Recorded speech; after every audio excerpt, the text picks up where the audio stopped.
Hi, LSMS members. Thank you for joining us on today's YouTube adventure with State Representative Jeremy LaCombe. This is Mariah Bowen. I am your Vice President of Government Affairs, and I appreciate you taking the time to watch our video. While you're here, be sure you check out the other ones that we've done before. They're all located on this page. It'd be great to see some of y'all learn more about the state legislature and those who represent you there. As I said, today's guest is State Representative Jeremy LaCombe. He is based out of Pointe Coupee Parish. He's a Democrat who represents District 18. His committees are Ways and Means and House and Governmental Affairs, which House and Governmental Affairs will be an interesting one to him as we wrap up this census year and he gets to go into the efforts of redistricting the state of Louisiana. Rep. LaCombe, I appreciate you taking the time to join us today. Why don't you just give us a little background and history and talk about why you chose to run for office? Thank you, Mariah. I appreciate the opportunity to be here with your members.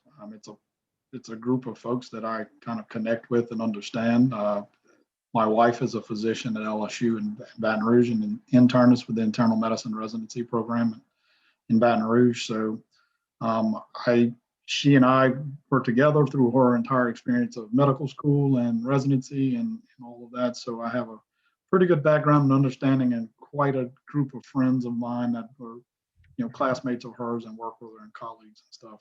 As far as a background, myself, I'm an attorney. I graduated from LSU Law School in 2004 and was one of those kind of people that I've always had an interest in politics. My grandfather was an elected official in Pointe Coupee Parish when I was growing up. So I got bit with the politics bug at an early age. My family is sort of very involved in politics here in Pointe Coupee Parish locally. So kind of always knew that I wanted to be in public service of some capacity. Went to law school, not really kind of knowing about whether I wanted to practice law or be a lawyer. I really kind of wanted to go to law school to learn and understand and have a conceptual background in how laws are drafted and what they mean and say and whatnot. I always knew that I was going to sort of go into public service, but so went to law school, got the background, and then been practicing for the past 16 years. But was recently elected, so this would be my 5th legislative session. My predecessor before, who was the state representative before I was here in this particular district, left with a year left in his term. He got elected into a new position at home. And so he vacated the seat. So I ran in a special session. And so I got elected in that session. Then that year did that one session and then came back and had to run for re-election 6 months later. So that brings me to the point, because while you are a new legislator, you got to experience what it was like to be a legislator in what was, pre-COVID, what we will call, I guess, our normal type of a legislative session. And then you got to do it the next year under the COVID world. Talk a little bit about how that differed. So when I came in, for whatever reasons, there was not only my guy had left, there was some others that had vacated their seats, ran for other positions in that November election before. So there was a group of about 10 of us. We called ourselves sort of the new folks. Representative Boriak and Representative Turner, and kind of we came in filling someone else's term out. So the normal 4-year term that other people had, us new 10 members came into the House. There's 105 members in the House. All of us 10 were sworn in sort of the day before the day of the legislative session. We got sworn in to start our terms. Myself and one other of the group of 10 had to run in a runoff. So some of the others had won their election outright or run unopposed the month before. So I was elected 7 days before the session started. So it was very eye-opening for me coming into that first legislative session, because everyone else there were veterans and third termers, and so they already knew how everything worked inside the rail. And even though I had worked when I was in law school, I worked for a former senator and worked in the Louisiana legislature in his Senate when he worked on the Senate side. And I had also worked in Washington, D.C. for Senator Breaux while I was an undergrad.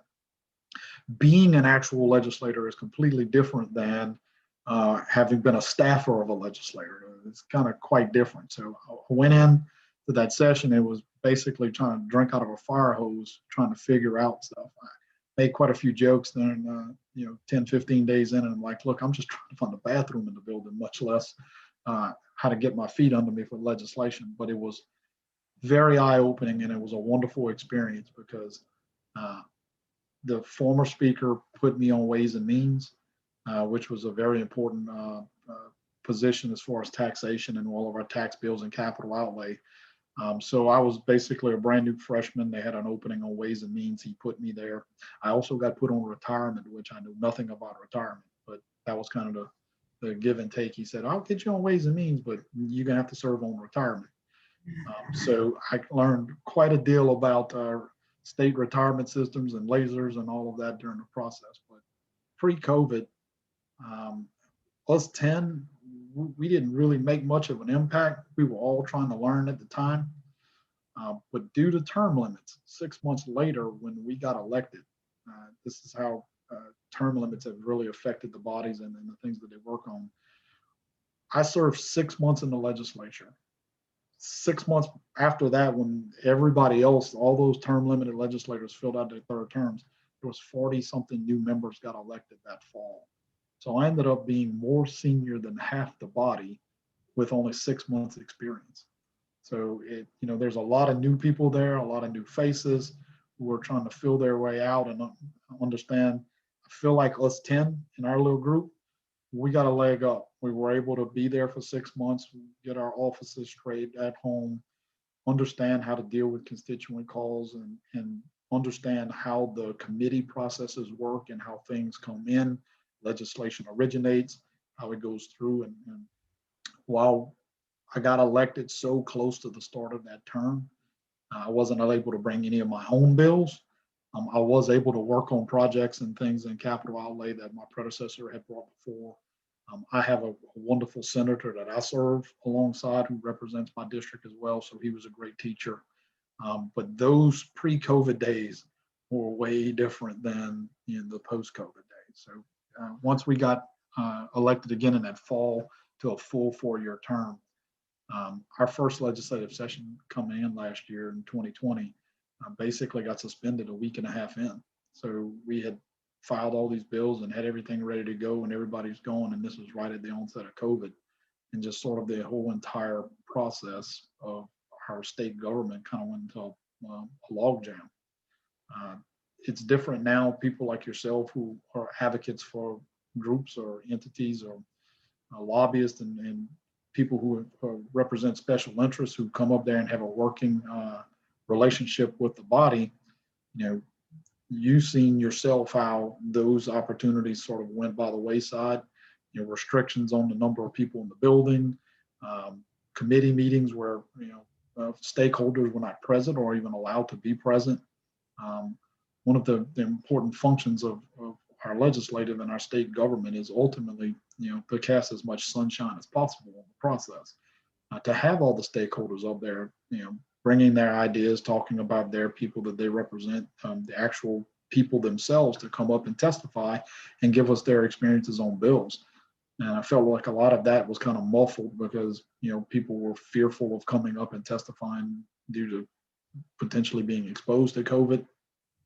So, and then, just the fiscal constraints of state government. I mean, we felt like we were in la la land when we first got elected as 10 because, we had a $300 million budget surplus and we had a lot of ideas about, all of us, everybody in the body. We gave a teacher pay raise and we were geared up to put more money into education and early childhood education, transportation issues, bridges and roads. And we were like, all right, the state has dug themselves out of a black fiscal hole for a decade. And we went into the first session of COVID and then the entire economy collapsed.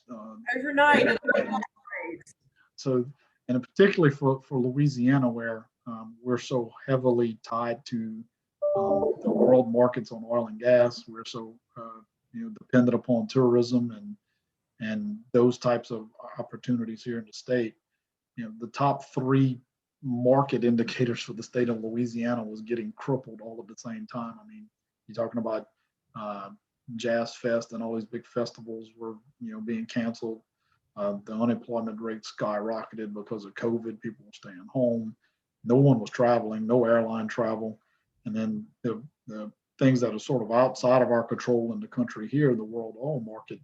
And a lot of people didn't realize back in February, sort of OPEC Plus and Russia and the Mideastern countries went into sort of a price war, and they drove the price of oil down globally.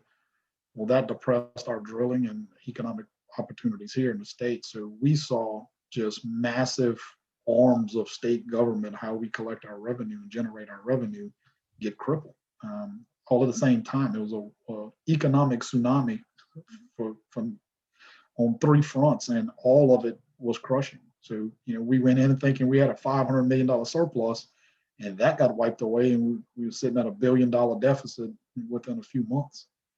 That put on hold. Without a public that really recognized that, simply because they were living the life of what happened in COVID. So it was like the two worlds existed, but they did not connect.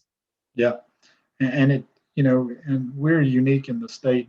There's a lot of need for, taxation reform and ways that we get our revenue in. But essentially, when you start looking at our Constitution and the limitations that we have for us, industries and places that we can make budget cuts, if you have a $900 million budget deficit, and we have to make up within a couple months here or there, absent the resources to do it, you have to start making cuts. Well, you can only make cuts in education and healthcare, essentially. You can tighten your belt in a few places, but for the most part, in the big areas of our budget that can be cut is education and healthcare. And so how you can't cut hospitals and healthcare and healthcare services during a global pandemic. So we were literally sitting there with our hands tied. So fiscally going forward, it's going to be a whole new world. Some of the economic indicators have been tweaking up slightly. We anticipate probably another federal CARES Act with some monies to the state. But absent that, in the next couple of years, we're going to have to really tighten our chin straps and buckle down to figure out how we're going to just have enough money to pay our bills. And that affects everyone in the state, colleges and universities, but nothing more important than the healthcare industry, hospitals and services that are provided to people that need these health services. If we don't have the money, we got to pay our bills, and at some point we're going to have to figure out how we're going to be able to have the resources necessary to continue these processes. And in this post-COVID world, I don't know the answers to that. There's a lot of things that are sort of looking brighter than they were a month ago, but at the end of the day, we're going to have some fiscal constraints over the next 3 years. And so it's going to take us all coming together to figure out how we're going to deal with these things.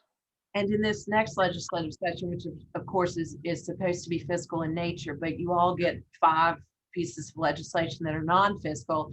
And I think we all kind of thought, well, this will focus on the fiscal aspect of it. And so from the physician perspective, I think we thought, well, maybe we will get out of this unharmed. And you, of course, know what's coming out at my group of people as physicians. What do you want to tell them about how to move forward in politics? Well, first, they need to get involved. The biggest thing that I see on a daily basis is the lack of involvement from the physician groups. And it's not your group, so to speak. It's your members. It's all of the regular individual doctors. And it's hard I get it from a time constraint standpoint. Here I am, an attorney sitting there trying to tell doctors who just dealt with the most busiest year of their lives that they got to get involved, but they do, because they have so many issues that's going to affect their livelihoods and their jobs and the way that they do and practice medicine. That's going to come before us in the legislature. And if they're not paying attention, it's going to get slipped on right past them. And they may wake up and realize that there's scope of practice issues that have just been dealt with that got pitched by them. There are issues revolving non-compete agreements between physicians and groups and hospitals that are coming up. There are a ton of issues that affect medical professionals. And I just feel like in some instances, the doctors are not participants to those conversations in our building. One, there's not a single member of the legislature that's a physician. Not one single elected official in the legislature is a physician. And that's 105 House members and the 38 senators. And there's not one of them that's a doctor. And that's a shame, because all other aspects of professions across the board are represented there. We have lawyers, we have nurse practitioners, we have CPAs, insurance people, business owners, pharmacists, you name it, across the board. Almost every sector of the state of Louisiana is incorporated as an elected official. There's no doctors. Oh, thank you for preaching to the choir. You tell them. There's They one. need to hear this. Yeah, there's one veterinarian. I mean, so when major important issues come up, when huge endeavors like non-compete agreements and scope of practice issues and all those things come up, you don't have a member in the body, in the chamber. It's difficult to know the nuances of that profession and to be able to lean on that person. Look, I practice general, I do a wide range of practice in my personal law practice. I do businesses and I represent people, and so I have a wide range sort of small town practice. But I got to come home and ask my wife, hey, what is it that y'all are doing here? How is this really affecting you? Or what's going on with your people? Because I have that opportunity. There's not a lot of members that can go home and get a true insight. We rely on people like you to kind of go up there, but there's only one of you in 138 legislators. And, so it's constantly like, to get these people educated, you need someone there to be championing your cause. And that should be like the number one issue that the doctors, or whether it be family practitioners group or the medical society in general, or the specialty services, just anyone, run for office and get elected so that you could be the champion and voice of your industry, because we need your input. I tell them, last year I found that the funeral home owner, the veterinarian, and the nursing home director were actually the three as professions who understood them the best. And I was so exceedingly thankful for the spouses and the children of physicians that I could identify in the legislature. For that very reason, they're going to have to work twice as hard to overcome the professions that are down there. Yeah, and there's not that many of us. So there's a few members who are married to physicians and understand it. And it's not that you have to be. Look, the other legislators who don't, they can go and deal with your issues, but it's not quite the same as when we have issues that come up. I do it all the time. If there, one of my good friends is a CPA. She was, she's not in the legislature anymore. But when certain tax issues came up on businesses, I'm a lawyer. I'm not a tax lawyer. I'd go lean on her, be like, hey, tell me what this is like from your perspective and as a CPA. How does this affect you? So we lean on other members in those professions because we understand and recognize that they have more knowledge institutionally about those things. And it's sort of a shame right now because physicians are not represented there. And it wasn't always that way. When I was in law school and worked there, you had Doc Hines was in there, and you had a few other people. They had some doctors that were there, and those folks were when there was a doctor issue, well, they went to the doctors and said, hey, tell me how this affects you. Tell me what's going on. You don't have that now. And that's sort of, you're seeing, personally, you see the challenges that it takes because you have a lot more educating to do from members from one point because there's a lack of physicians that are there in the building. Well, with the lack of physicians, with the turnover in the legislature, and with the restrictions on who you could take to the Capitol this past year, was very disconcerting for those of us who do work in the medical field, simply because it's also a conversation that often involves, 14-syllable words, which adds to the complexity of it. So you're absolutely right. We do need some of these physicians to decide to run for office. Yeah, and look, yeah, and it's more of a critique than anything, but you need to get better organized. You need to have more participation. Your job, your job could be so much easier if you had 200, 300 more doctors at your disposal to come up there to the legislature to issue. Make phone calls. Every district, every legislator in the state has a group of doctors, hospitals, healthcare professionals in their state. Pick up the phone and call your legislator.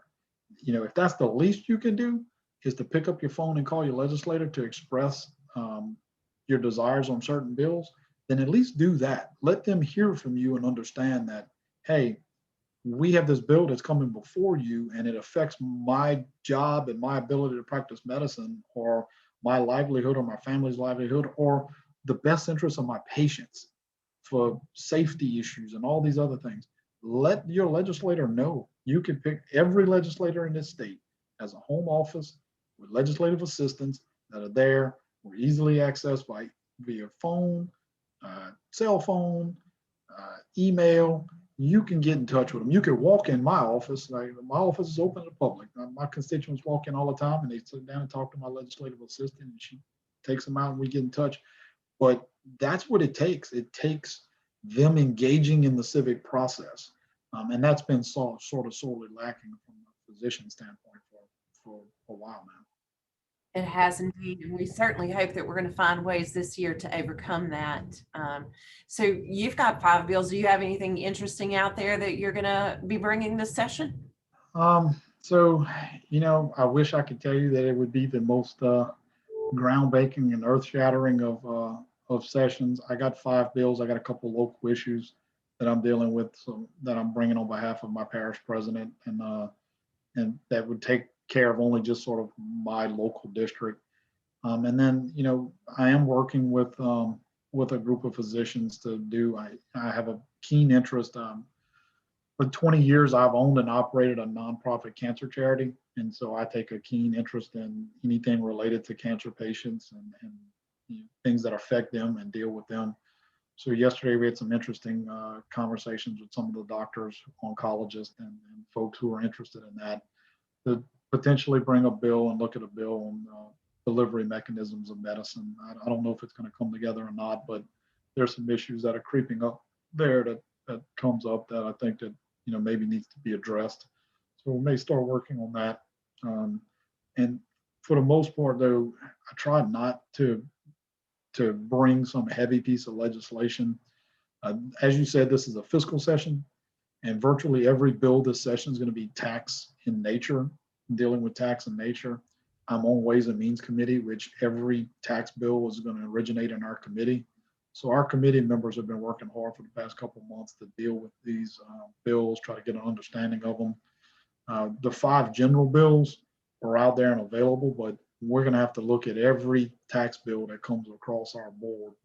And there's a lot of tax reform being pushed, issues revolving around sales tax collections, severance tax issues, inventory tax things, and no legislators limited in the number of bills they could bring in fiscal nature. So, we may be having we may have certain legislators bring 20, 30 bills possible. And if they do, yeah, and if they come, they're all coming through our committee. So I know that I'm going to be extremely busy with the committee, with the Ways and Means, with my assignment. You mentioned it at the onset that you sort of mentioned at the onset of the thing that I was also on House and Governmental. This is a redistricting year. So every 10 years, the legislature gets the fun job of redistricting every elected official in the state's districts based on the new census data. So last year was 2020. All the census data was done and collected. Eventually, at some point, we will be receiving from the Federal Census Bureau this particular data about where people live, and then we have to redistrict. We have to redistrict for ourselves, all the House and Senate seats. We have to do federal congressional seats. So basically every elected official in the state, these districts are going to be redrawn for the next 10 years. And that's going to be a monumental and Herculean task in and of itself. I'm also on that committee. So I know that this particular year we'll be dealing with a lot of redistricting issues. So between the fiscal stuff and Ways and Means and the redistricting issues that we're going to be dealing with on House and Governmental, I'll be stretched pretty thin. So I didn't want to bring my own bills and then sort of water down the ability to do the jobs that are before our committee. I knew you were a smart guy. I'm trying to be.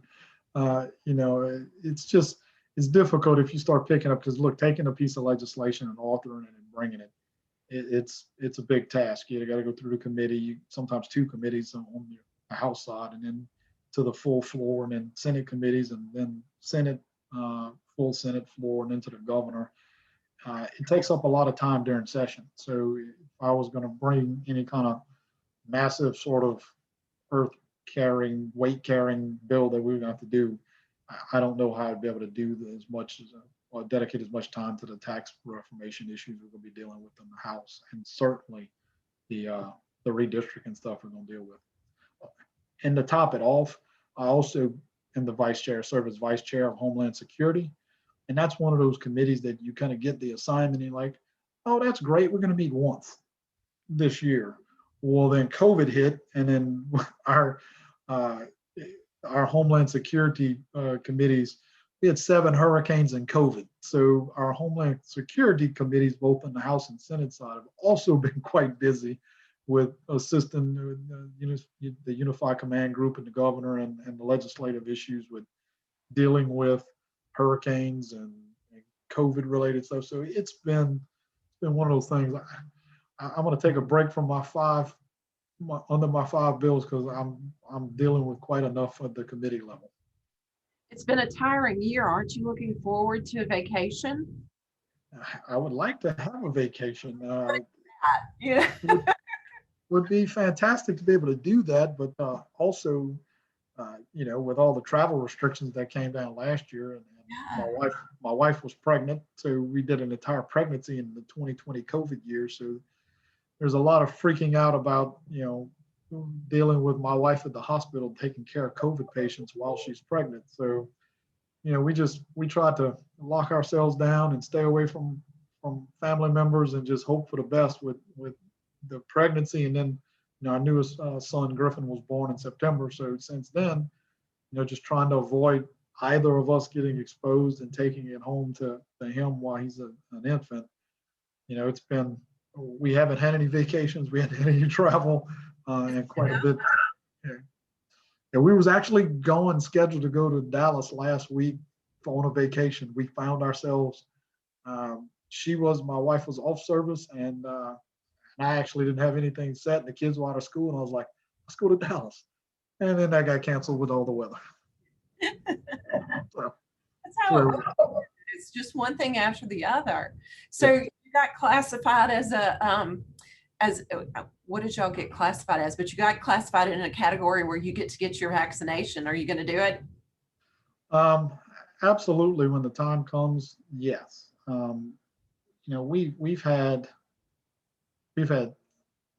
We had a member of our legislature who died.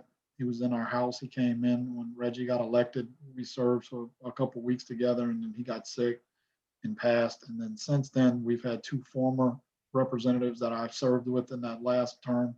They've passed from COVID too. We had a former rep who passed from COVID. Look, yeah, I know that there's a political football that comes out, and people are like, you're gonna, if we get our vaccinations, people are going to come out and say, well, the legislators there, they already just skipping the line and blah, blah, blah. At the end of the day, we had to do 3 sessions last year during COVID, and the people's business had to remain. We had to do unemployment issues. We spent over $1 billion in unemployment through the unemployment trust fund, and they were processing 80 and 90,000 unemployment claims a month. And that funding had to come from somewhere. We had to go up there and meet. We took time away from our families. We put ourselves at risk to go sit down and do the people's work, the people's business, have the meetings, have the gatherings, go there and work. And end of the day, yeah, I mean, we're an essential part of the government, and without us being up there and functioning, then we couldn't do our budget. We couldn't get the money in healthcare. We couldn't get those things out. I don't have any personal issues with vaccinations and problems. My wife kind of gives me the rundown on the scientific side of it, but The only way that we as a state are going to come out of this is to either attribute ourselves and get to a herd immunity or get vaccinated. And the sooner. As somebody who is at the Capitol, and I think what people don't really take into consideration is that there are a lot of people in the background that keep that building running. And I think it's very comforting to finally be in a position where we've all been up there for a year now. And if you had told me last March that we were going to still be having the same conversation now that we had then, I would not have believed you. But to have done what we've done for a year without a vaccination, I personally find it comforting that you and the other individuals who are going to be working at the Capitol have the opportunity to get it, because I'm exposed to you. Yeah, we have an obligation. Look, it's not just us. People have their own beliefs about whether or not they're going to have it or not or get it. But we have staff people. We have over 500 staffers that work in that building, wonderful lawyers and staffers and assistants and helpers, and they're there too. And they didn't have an option. I'm an elected official. I took an oath to go up there and serve, and I have an option whether or not I want to go or can go or not. And, they don't have that option. That's their job. And they are public servants too. They're not elected, but they are there behind the scenes, making sure all of these things are running. And they are risk. They're at risk. People, we have stakeholders like yourself and other agencies and lobbyists or expert witnesses who come up and testify. They are at risk too when they come in the building. So we just have a moral obligation to protect each other.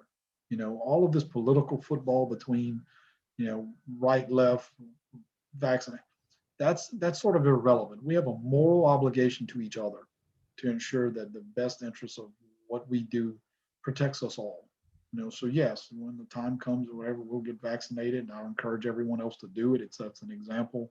But also it's so people like you who has a family member who may be immunocompromised can come up there and understand that, hey, I can go do my job and advocate for my people that I work for and not have to worry about getting exposed. And the exposures happen. Last year in the first week of session, I had 3 meetings, Tuesday, Wednesday, and Thursday, where on the Tuesday, I had multiple meetings where by Friday of that week or Saturday of that weekend, people had tested positive that had been in communication with me or had been sitting across the hall, sitting across the desk from me. I had to go home and quarantine and take that home because my wife was pregnant at the time, and it literally freaked me out. I also am not exactly as happy at some of our members either who chose to not also look at it as a moral obligation. Hey, it wasn't just me that I was concerned about. It was the fact that I had a pregnant wife at the house. And we're trying to make sure that she wasn't exposed, or our kids, or and our family members, my grandma. There's just this moral obligation. Do it, get it done. Let us get to herd immunity so we can start putting this nightmare of 2020 behind us and start working towards opening up our economy more and getting back to sort of whatever normal was before COVID. I think that is the perfect note upon which to end this. And I appreciate so incredibly much you taking time to join us today.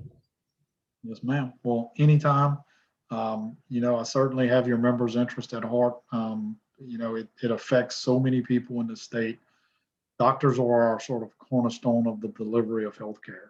Whether you're a general practitioner in Tallulah or you're anesthesiologist in Baton Rouge, you guys and your organization sort of deliver to our people and our citizens these unique experiences of health. And so anytime you have a need or have an issue, I'm more than willing to sit down and talk about it and help you advocate for it.